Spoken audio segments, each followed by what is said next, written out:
4.3%. That's GDP growth last quarter, 35%. That's how much the trade deficit collapsed, 5%. That's what NATO just committed to spend on defense. You didn't hear any of that on the news because 1 year into Trump's return, the numbers don't match the narrative, and if these results are real, you have to ask one question. What else have they been lying about? Let's start with GDP, because this is the number that matters.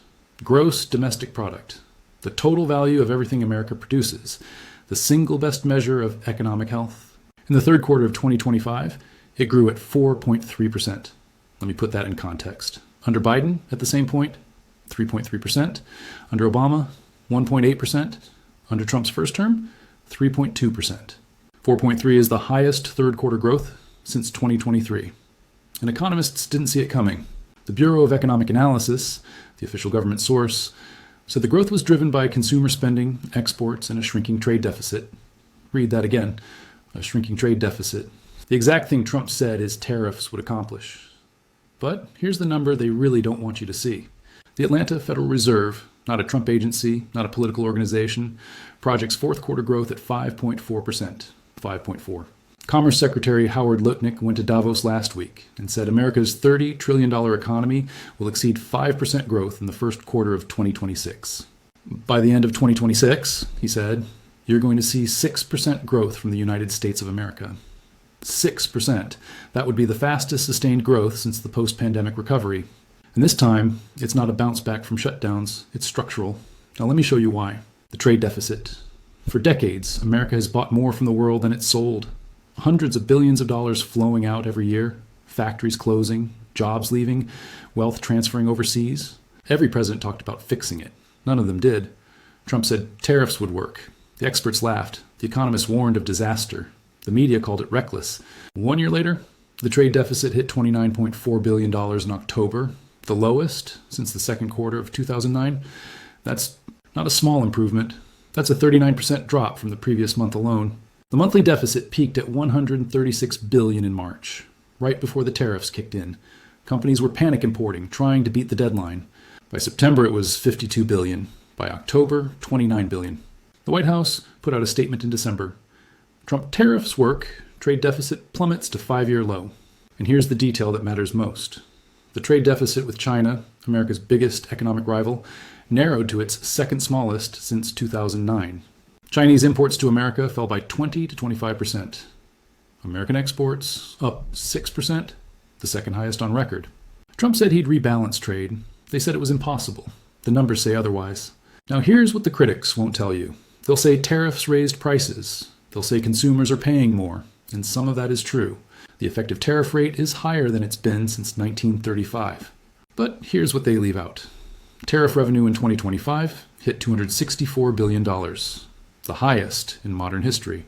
That money went to the Treasury. It offset the deficit. It funded government without raising income taxes. And the trade deficit, the thing that actually measures whether wealth is leaving America, collapsed. You can argue about tariffs, but you can't argue with the trade numbers. They speak for themselves. Now let me show you NATO, because this is where the media blackout is almost complete. For 70 years, American presidents begged Europe to pay its fair share, 2% of GDP on defense. That was the promise NATO allies made in 2014. When Trump left office in 2021, only 11 countries were meeting the target. When he came back in 2025, still not enough.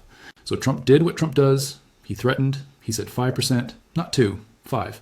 The experts called it absurd. European leaders called it impossible. The media called it the end of NATO. June 25th, 2025, The Hague, Netherlands, NATO held its annual summit. And every single ally agreed to 5% by 2035. Every single one. 3.5% on core defense spending, 1.5% on infrastructure, cybersecurity, and logistics. The biggest commitment in NATO history. NATO Secretary General Mark Rutte stood at the podium and said it plainly. Would you ever think this would be the result if he had not been reelected? I think he deserves all the praise. Finnish President Alexander Stubb called it the birth of a new NATO. Polish President Andrzej Duda said, without the support and leadership of Donald Trump, it would be impossible. Impossible. That's the word they used. The same word the media used to dismiss Trump's demands. And now it's done. 23 countries hitting 2%, up from 3 in 2014. All 32 committed to 5% by 2035. Germany alone is spending 108 billion euros on defense in 2026. They've committed to reaching 3.5% by 2029, 6 years ahead of schedule. This is the biggest shift in transatlantic defense since the Cold War.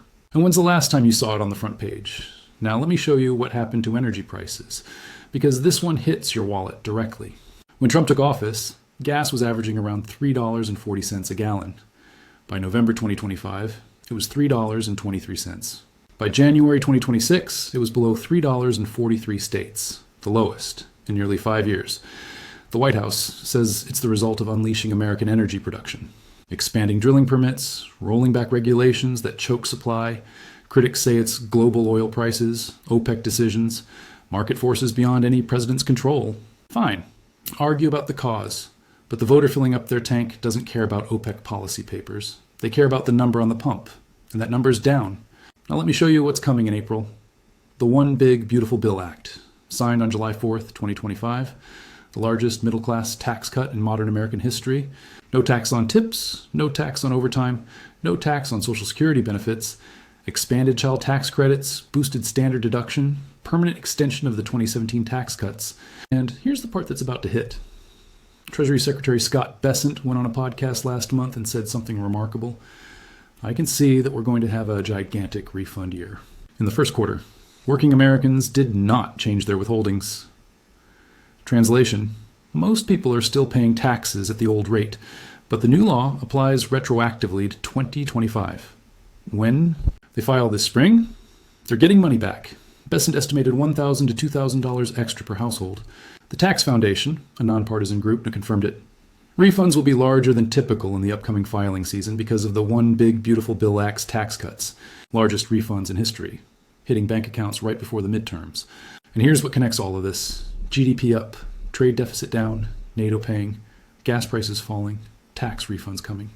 These aren't random wins. They're a pattern, the pattern of an economy responding to policy, the pattern of allies responding to pressure, the pattern of results that don't fit the story. The story says Trump is chaos. The numbers say something else. 4.3% growth, 35% drop in the trade deficit, 5% NATO commitment, 17% stock market gain, below $3 gas, largest tax refunds ever, 1 year. And somehow, silence. They'll tell you about the tweets, they'll tell you about the controversies, they'll tell you about the investigations and the lawsuits and the drama, but they won't tell you about the numbers, because the numbers don't lie, and the numbers say Trump delivered. That's year one. And here's what makes it worse for the people who want you to ignore this. It's accelerating. That's what the critics don't understand. Year one wasn't the peak. Year one was the foundation. And what's being built on top of it is something they never saw coming. Let me show you foreign policy. Because this is where the results get impossible to ignore. January 2025. Trump takes office. Within days, a ceasefire in Gaza. The war that Biden couldn't stop. The war that the UN couldn't stop. The war that consumed the Middle East for over a year. Trump brokered it in his first week. Hostages released, fighting paused, humanitarian aid flowing. Is it perfect? No. Is it holding? Yes. And here's what he built on top of it. The Board of Peace, launched last week in Davos. 25 countries signed the charter, a new international body, Trump as chairman, $1 billion for permanent membership. France refused to join, Germany refused, the UK refused. Trump launched it anyway. Once this board is formed, he said, we can do pretty much whatever we want to do. The United Nations took 80 years to build. Trump just created a parallel institution in 18 months. And 25 countries chose his table over Europe's approval. That's not chaos, that's leverage. Now let me show you Greenland. For weeks, the media said Trump was crazy, demanding control of a Danish territory, threatening tariffs on allies, talking about military options. They said it would destroy NATO. They said it would isolate America. They said it was the end of the transatlantic alliance. Last Wednesday, Trump met with NATO Secretary General Mark Rutte in Davos, one meeting. He walked out with a framework deal on Greenland and the entire Arctic region. More American military bases, expanded security cooperation, a commitment to block Russia and China from gaining any foothold. And the tariffs he threatened? Dropped, because he already got what he wanted. Trump told Fox Business the deal gives America total access to Greenland. No time limit, no cost. Denmark's foreign minister, the same one who said Greenland wasn't for sale, released a statement. The day is ending on a better note than it began. That's diplomatic language for surrender. Trump asked for Greenland. They said never. He threatened consequences. They negotiated. He got access without buying anything. And the people who called him reckless? They're still writing articles about why it was a mistake. Meanwhile, the deal is done. Now let me show you Venezuela. This one they really don't want to talk about.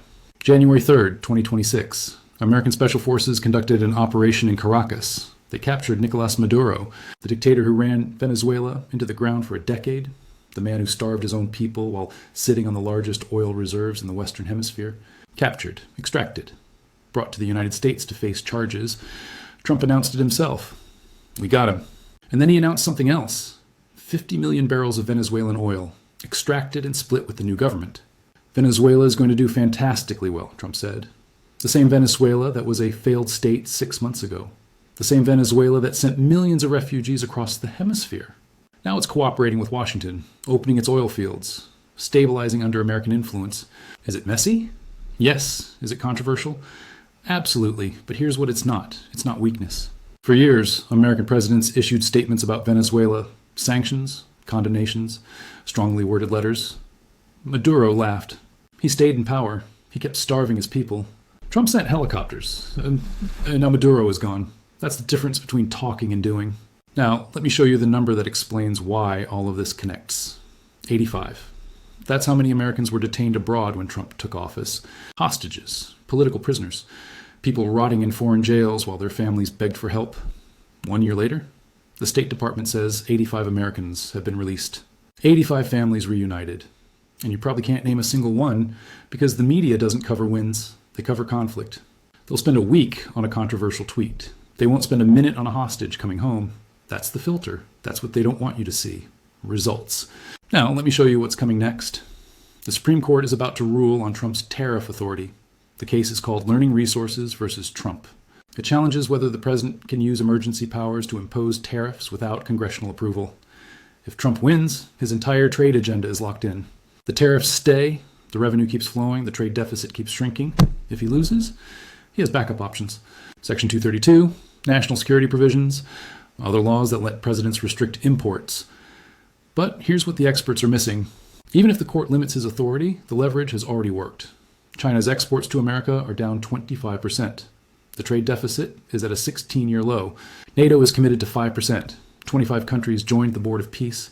Greenland is locked in. Venezuela is cooperating. The deals are done. The framework is built. The results are in. A court ruling might change future tactics. It won't undo what's already happened. And here's what happens if Trump wins the case. He's already talking about expanding tariffs, 25% on any nation doing business with Iran. New levies on semiconductors, broader restrictions on Chinese technology. The trade war isn't ending, it's entering phase 2, and America is winning phase 1. Now let me show you why they don't want you to see any of this. 2026 is a midterm year. Every House seat, 1/3 of the Senate, governors, state legislatures. Democrats need a story. They need Trump to be failing. They need the economy to be collapsing. They need foreign policy to be chaos. And the numbers won't cooperate. So they focus on what they can control. The narrative, controversy, sells. Conflict sells. Chaos sells. Results don't sell. Not when those results help the other side. 4.3% GDP growth is boring. A tweet about Greenland is exciting. 35% drop in the trade deficit is complicated. A fight with Denmark is simple. 85 hostages released is heartwarming, but it doesn't generate outrage. It doesn't drive clicks. It doesn't fit the story, so they bury it. And they hope you don't notice, but here's the thing. You're noticing. That's why you're watching this video. That's why you search for the numbers. That's why you're still here. Because something didn't add up. The story said disaster. Your bank account said something else. The gas pump said something else. The story said isolated. And then you saw 25 countries sign Trump's charter. The gap between the narrative and reality got too wide. And now you're asking questions. Good. Let me give you the summary. 1 year. January 2025 to January 2026. GDP growth, 4.3%. Highest third quarter since 2023. Higher than Biden, Obama, or Trump's first term at the same point. Trade deficit, down 35%. Lowest since 2009. China deficit at second lowest since 2009. Stock market. S&P 500 up 17%. Trillions in wealth created. Gas prices below $3 in 43 states. Lowest in nearly 5 years. Venezuela. Maduro captured. Oil flowing. Hostages. 85 Americans released. Board of Peace. 25 countries signed. New global institution created. 1 year. These results. And the question nobody in the media wants to answer, if Trump is so dangerous, why is everything working? They said tariffs would crash the economy. GDP is up 4.3%. They said NATO would collapse. NATO just committed to 5%. They said allies would abandon America. 25 countries just signed his charter. They said Greenland was a fantasy. He got a framework deal without firing a shot. They said Venezuela was untouchable. Maduro was in custody. At some point, the predictions have to match reality, and right now, they don't. 4.3%, 35%, 5%, 17%, below $3, 85 Americans home, 25 countries signed. What does year 2 look like? If year 1 is any indication, they're not going to want you to see that either. But you'll see it anyway, because the numbers don't lie. And the numbers say this is working. 1 year of Trump, the results they don't want you to see. Now you've seen them. Share this video with someone who still believes the narrative. And check the description for more on how America is reshaping the global order. The story is just beginning.